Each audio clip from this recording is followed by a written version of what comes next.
Another thing they had checked for, even the miners continuously working, was black damp. That's what they call oxygen deficiency. This forms in old abandoned worked out areas you mine, rotten wood, decaying timbers use up all the oxygen, see? And that's heavier than air, see? Don't have any ventilation back in these areas either. It'll work its way out into your working place. It's real close to the ground. That's why they carry these critters with them. Oh. You could bring any kind of birds you wanted. Canaries was their favorite. They're a small bird with small lungs. These canary though, if you got a little girl at the house, you put a boy in a cage with her, you take him out, she starts throwing them conniption fits, screaming, never shuts out. He's doing the same thing. Put them back together, you don't hear a peep out of them. That's why the miners like them so good. They can bring that little bird in here, set it on the ground, be up there 100 foot or more working. That bird's screaming every breath, never shuts out. You hear it all day long. If he get real quiet and he don't hear it, he gonna crawl back there in that low coal and check on it. It flopped over like this one. Black damp got it, see? Had a little girl here, I don't know, 7, 8 years ago. I've been the first year it started, maybe 8 years ago. Started crying over this one. I mean, she boo-hooed and sobbed. The girl said, I told her where she was sitting. I looked, there the tears started. I said, oh no, not again. I fibbed to her. I told her they gave it mouth to beak and revived it. So, she quit crying anyway. Signs was lanterns and candles. That wasn't very good. So they went to this teapot, see? It's got a little spout on it.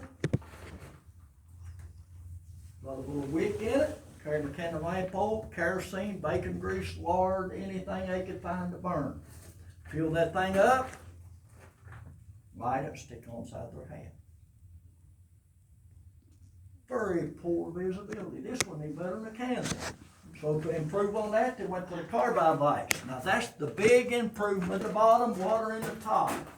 You open this valve, when the water hits that carbide, that makes acetylene gas, just like you're gonna cut your metal with. Nice. I'm gonna turn the lights out and show you the working conditions. See something else, you want to move your hand in a hurry because it gets hot in a hurry. Don't waste no time.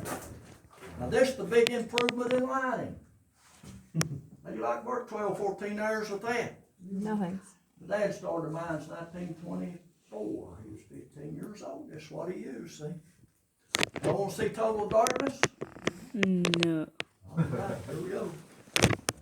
Cover your light up there a second and you can see everything, see? You get the idea, it's always darker in a dungeon. Right? Here was our working condition. We had the lights like this on our heads, see? I don't see how they worked with them, but they did. $200. We sold it to Carbide, or the Carbide company. Union Carbide. What do you think about that? I'll show you something more patent over here on the next stop. Now these coal cars working for coal companies, they had to load 6 of these in this coal for a coal company. Nothing but lump coal on them, all clean coal. What they call a ton, paid them 20 cents a car. So I'll explain that more on the next stop. Where we'll show you how to do the cuts and stuff. All right, y'all ready to ride? Yeah. Here we go.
Now, right here would be a working room for hand loaders working for a coal company back in those days. If you had 20 men in here hand loading, each one of them would have a room or entry, whatever you want to call this. They clean their tools here.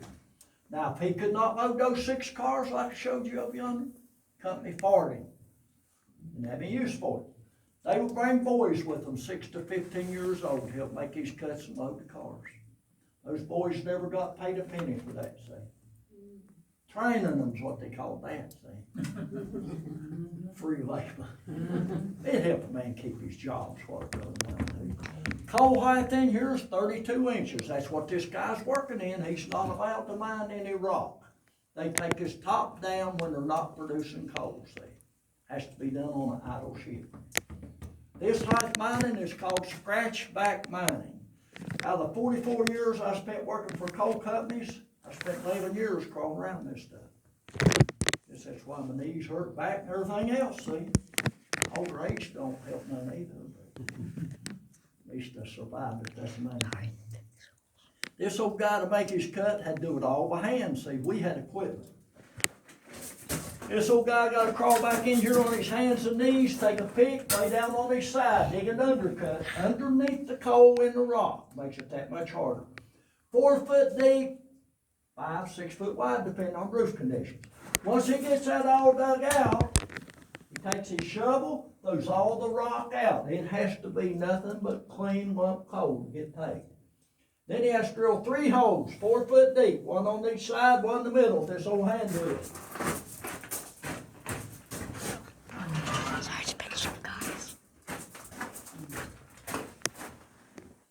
You see it on the upper end there? It's called a breast auger. He's on his knees, puts that against his chest, leans into it, cranks it, see? Take a while to drill those holes.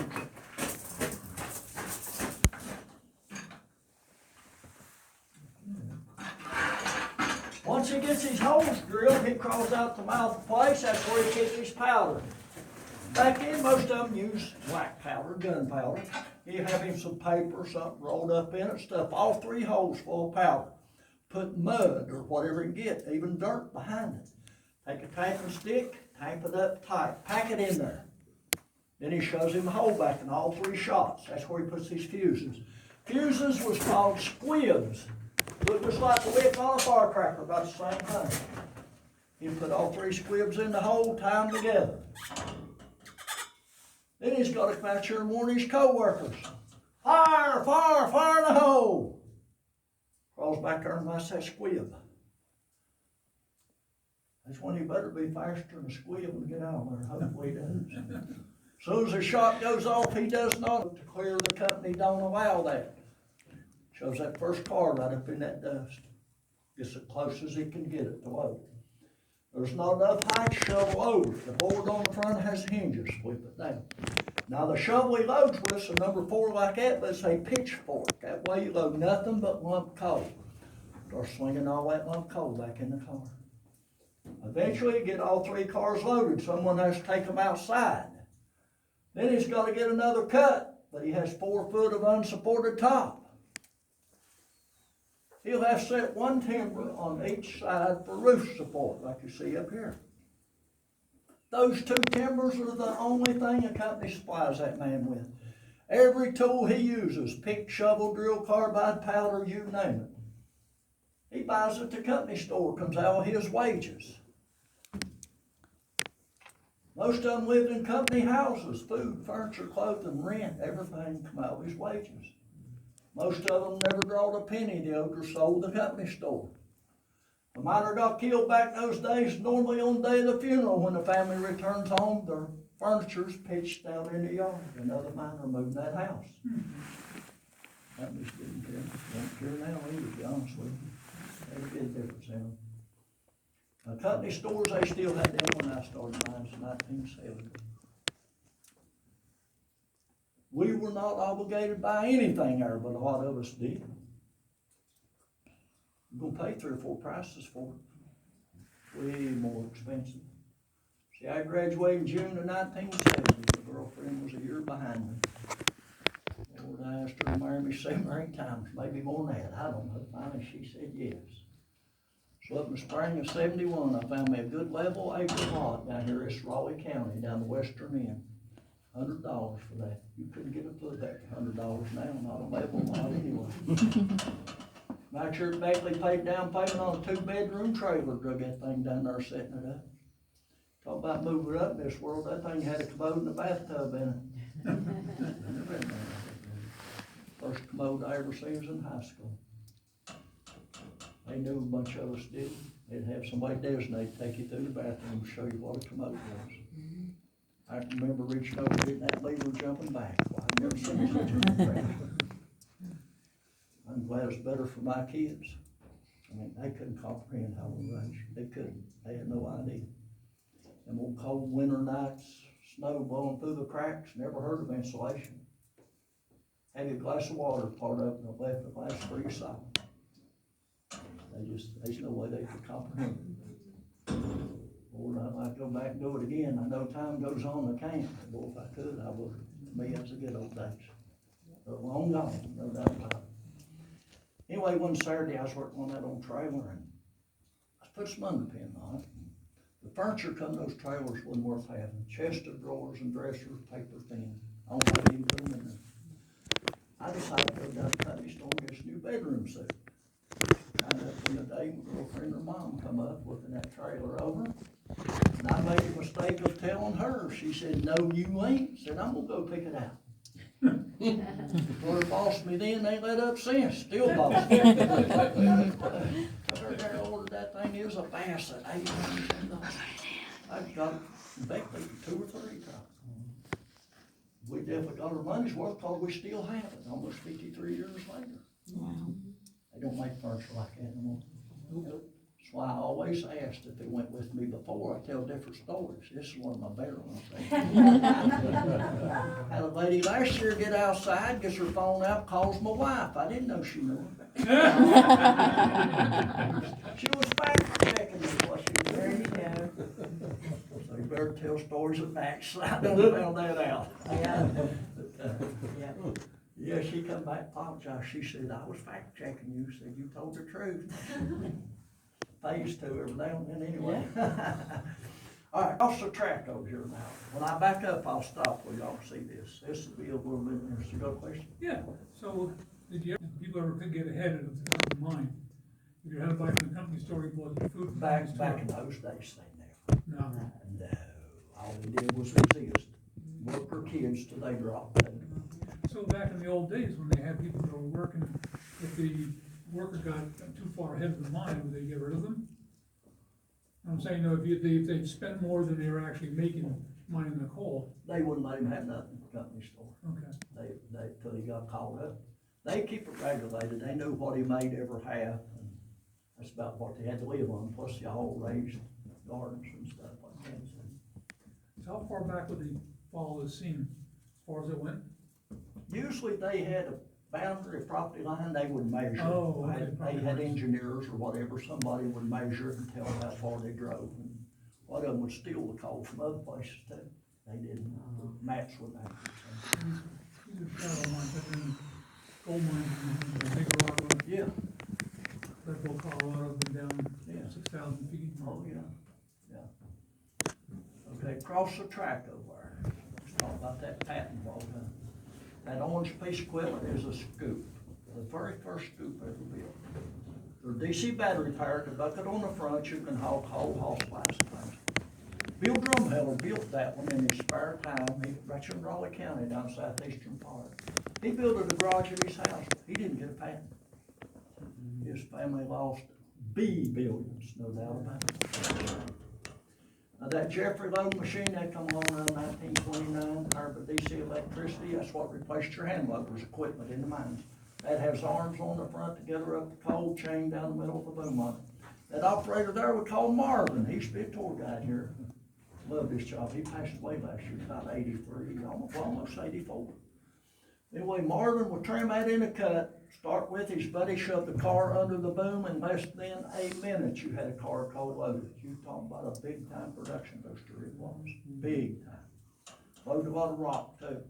Companies put young boys, young as 5 years old, had them picking slate, cleaning those cars, cleaning the coal. paid them a few pennies a day. I couldn't imagine a 5-year-old this day and time working for any company, or on a coal company, but they did. As I back up, I'll stop where y'all see this, and they wants to get a picture. If y'all see Marvin moving over there, let me know, we gonna skedaddle out here in a hurry, so. Okay. He's working again.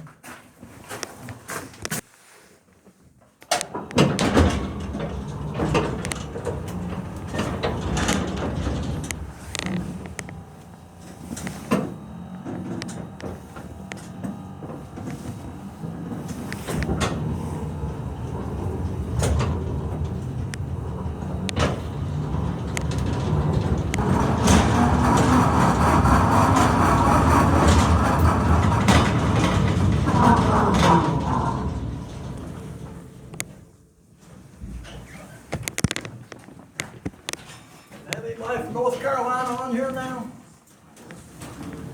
Say you're from North Carolina? Well, I'm from Virginia, Stuart, it's right there on the line. You didn't see Tom Dooley over yonder? Well, look right yonder. See, look over there, you missed it. I did. You ever hear that song about Tom Dooley? Uh-huh. Honey, Kingston Trio had that out back late fifties, early sixties. This is a different Tom Dooley. He was a coal miner from Boone County, Mass. there. He passed away, his family donated that. When I seen that Tom Dooley bucket, I said, I gotta take it inside.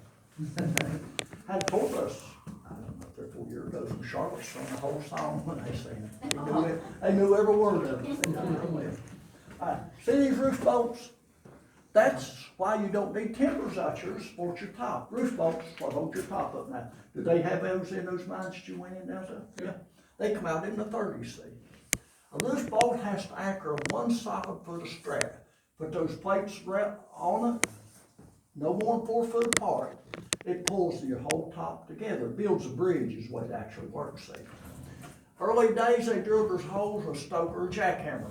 So I know in 1941's when this long iron dock, single head roof bolt came out, now they had double heads a lot faster. It went early 40s, 43s, so in them time frame, they started getting these bolters drilled their holes. Put your drill steel in that head there, line it up, start drilling, see. Once you get your hole drilled, now this is some of the early roof bolts. The very first ones they used had wedges on them. Just spread out, then put your plate on it, take a sledgehammer and drive it up in there, very slow process. So when he come out with this bolt machine, he come out, these are like anchors in cement, so you go about 4 inches holding, shove this up in your hole, torque that thing about 160 pound torque, that expands just like that anchor, see. But they were bleeding off, getting people hurt and killed. So then he went to the glue bolts. DuPont come out with these rosin bolts, whatever you want to call them, in 1974. This has epoxy chemical on one side, I'm not sure what the other is. The hole you drill just big enough, shove your glue in, just same size as the glue. You can get your glue started in the hole, you line your bolt up with your bolt machine, shove that head and start spinning it. That mixes your chemicals, see. 10, 12 seconds, you better have it up. If you're long there and that glue sets up, all you got's a good back scratcher, because it ain't going no further. You get that again to the top, that whole 4 foot's holding, see. The whole 4 foot. It's never been improved on since 1974. Saved thousands of lives, no doubt about it. What exactly with that, when you run it up in there, is it keep things from crumbling, or how does that work? Well, say you've got a separation unit rock here, or stacked rock, layers rock. If it anchors in one